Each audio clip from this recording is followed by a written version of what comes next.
Olá, seja muito bem-vindo. Hoje a nossa aula vai além do inglês. A gente vai mergulhar no momento histórico. Um julgamento que chocou o Brasil, ecoou no mundo, que revela muito sobre justiça, memória e democracia.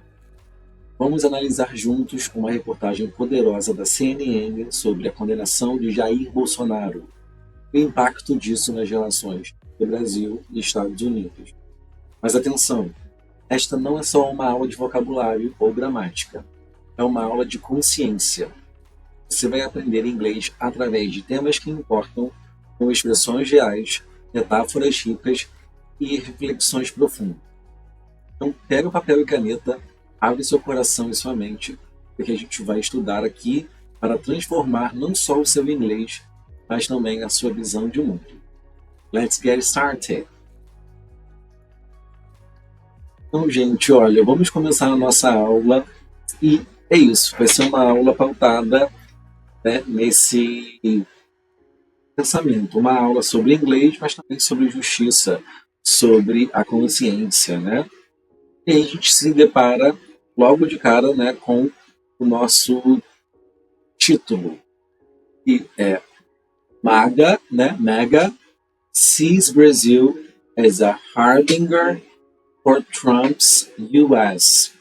Bolsonaro's trial proves them wrong. Então, um texto aí, né, com a palavra já MAGA como palavra-chave. Alguém sabe o que significa MAGA? M-A-G-A? Né, que significa Make America Great Again, né, que é o slogan aí do Donald Trump. Vamos botar essas informações aqui enquanto a gente faz isso, né? É super legal que a gente pode editar. Então, o MAGA, primeiro conceito aí que a gente tem na nossa aula, Make America Great Again, ou slogan dos Estados Unidos. Mas aqui, ele não é só um slogan, né, nessa reportagem. Ele é um momento, ele é visto como se fosse um momento, não, um movimento político de direita nos Estados Unidos, com fortes raízes do nacionalismo, conservadorismo e teorias de conspiração. A nossa próxima palavra, né, a próxima expressão aqui, frase que a gente pode pegar, seria sees Brazil as a harbinger. Né? Essa palavra harbinger é uma palavra muito rica, que significa presságio, sinal de algo que está por vir. Eles botam essa palavra aqui, bem expressiva, para a gente poder meio que pensar nisso. Né? Então, por exemplo, tem um exemplo aqui, dark clouds are a harbinger of a storm. Né? Eles são dark clouds, nuvens escuras, são o presságio, né, de uma tempestade, storm. Neste contexto, né, o movimento MAGA olha para o Brasil como o espelho do futuro dos Estados Unidos, especialmente em relação ao julgamento de líderes populistas. Então, meio que eles pensaram que aconteceu alguma coisa, mas, né, a CNN dá esse ponto aqui que, né, o julgamento, né, mostrou o contrário. Prova eles, né, proves them wrong, né, que até essa nossa próxima frase de impacto que a gente vai ver. Bolsonaro's trials proves them wrong. Ou seja, né, o julgamento do Bolsonaro quebrou essa expectativa deles, que eles esperavam que Bolsonaro fosse inocentado, idolatrado como mártir. Não aconteceu. O Brasil acabou tomando um novo caminho diferente, responsabilizando, né, judicialmente um ex-presidente. E aí, gente, alguma pergunta sobre isso? Né? Alguém, né, se alguém quiser, né, que o texto analisado aqui, né, pela Julia Vargas Jones, né? Updated September 12, 2025. Enfim, gente, olha, esse título é quase uma provocação. Ele mostra como o mundo está assistindo ao Brasil e como a nossa história está sendo usada como referências pelas outras democracias.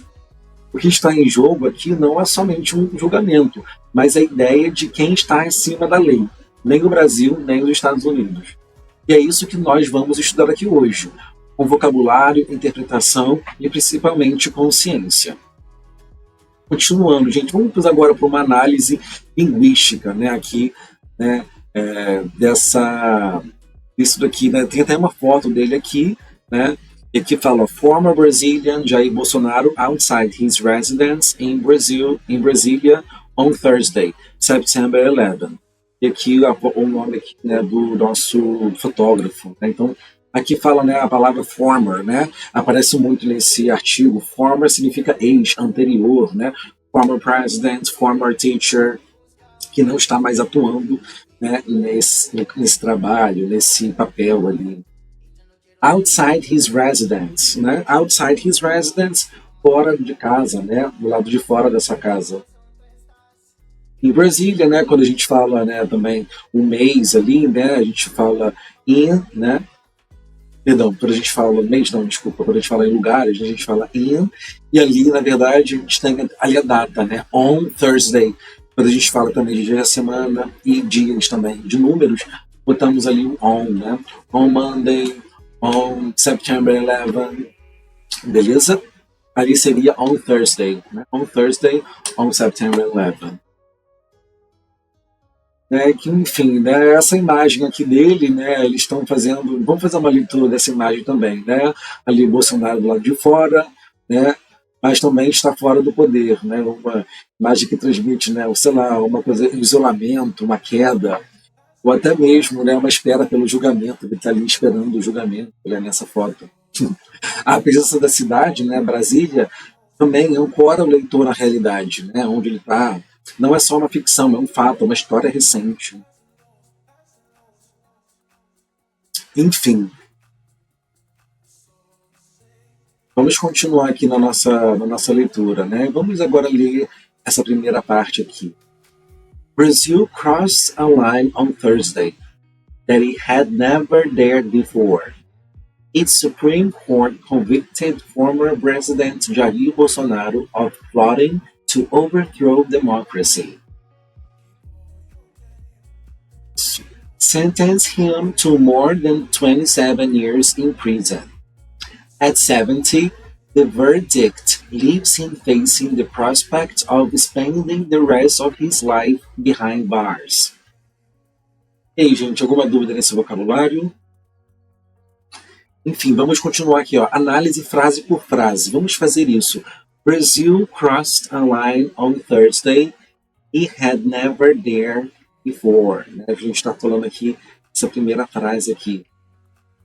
Crossed a line, né? Cruzou a linha, passou dos limites, rompeu uma barreira moral, histórica, política. Né? Se crossed the line, né? Foi além, né, dos limites.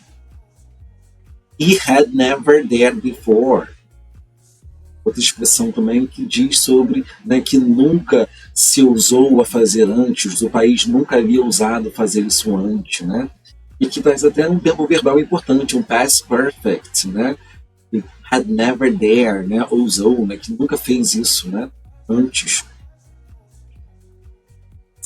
Its Supreme Court convicted former President Bolsonaro of plotting to overthrow democracy, né? Convicted, né? Não seria convidou, não, seria condenou, né? Convicted, um verbo aí da parte bem jurídica aí. Plotting, o que você acha que seria isso aqui? Plotting to overthrow, conspirar para derrubar, overthrow, né? Também uma expressão altamente política, né? Overthrow democracy, né? Derrubar a democracia, uma frase forte e simbólica aí para esse contexto.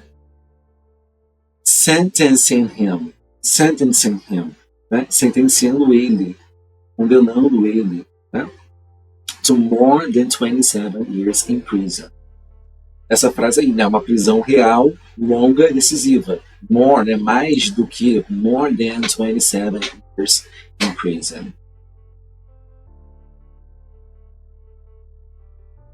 At 70, the verdict leaves him facing the prospect of spending the rest of his life behind bars. Então, at 70, né, quer dizer aos 70 anos, né, uma estrutura de tempo comum aí em inglês para falar de idade. Leaves him facing the prospect, né, deixa ele, né, diante. Prospect here seria uma ideia de possibilidade, de uma coisa que pode vir a acontecer. To prospect, a possibilidade, né, de spending the rest of his life behind bars. Spending aqui seria de passar tempo, né? Passar o resto de sua vida através das grades. Bars ali, barras, mas dá uma ideia de grades também. E aí, gente, vamos interagir um pouco aí também, né, com o vídeo. O que você acha que significa cross the line? O que você achava antes? Né? Cross the line. Já viu essa expressão em outros contextos? E como essa frase conecta o passado autoritário do Brasil com a ação atual da justiça? O que você acha? Vamos continuando aí o próximo parágrafo. The decision marks an extraordinary break with the country's history of deferring justice in the name of peace. For decades, general coup plotters and torturers walked free under the shield of amnesty laws passed after the country's 21 years dictatorship. Now, the same institutions, once intimidated by authoritarian power, have declared that a former commander-in-chief conspired to revoke the 2022 election, assassinate rivals, and eventually unleash street chaos to hold on to power. Então, um texto bem denso, né? E vamos destrinchar ele a cada parte daqui, né? Vamos começar com essa primeira frase.